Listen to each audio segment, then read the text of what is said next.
joining me is one of the signatories to this open letter to the Prime Minister calling for an increase to JobSeeker, Professor Ben Phillips from the ANU. Professor Phillips, thanks for your time. First of all, why do you believe an increase is needed to JobSeeker?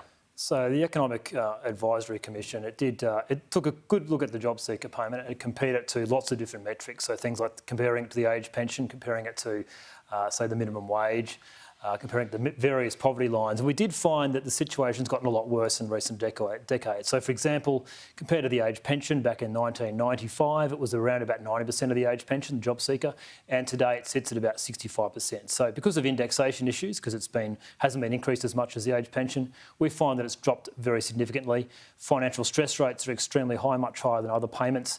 And the poverty rate is exceptionally high and the depth of poverty is also exceptionally high. So they're the main concerns and why it needs to be increased fairly substantially. And in simple terms, it's $49 a day right now, and the argument that ACOS and others have made is that basically people on JobSeeker are having to make a choice between whether they pay their rent or buy medicine or eat. Yeah, so it's currently around $49 a day. I think the call is to increase it to, I think it was high 60s, it might have been $68 or $69 per day. Still, as I said, it's about 90% of the age pension. I don't think anybody really thinks of the age pension as being a very large amount of money, so it's still lower than the age pension. And obviously, cost of living pressures are significant at the moment, as they have been for quite some time. Young people, young families, single parents, for example, who may be on that payment, will be struggling very, very severely. So a significant increase is needed. At the moment, it's just simply too low. When basically every one of those dollars will be spent at a time of inflation, is that a risk?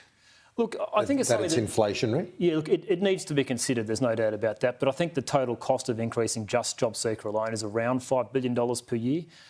That sounds like a lot of money, and it is a lot of money, but compared to, say, the total economy, household expenditure each year is about $1,000 billion per year. So it's relatively small, and of course, to fund it, well, governments need to find money, so they might be taking money out of somewhere else, so it might be an increase in tax or something along those lines, which I think nullifies that sort of inflationary impact to some extent. So should there be savings elsewhere to counterbalance any such increase? Oh, look, that's a matter for the government. I mean, our task for the advisory committee really was what's adequate, and we found that 90% of the age pension would bring it to much closer to being adequate.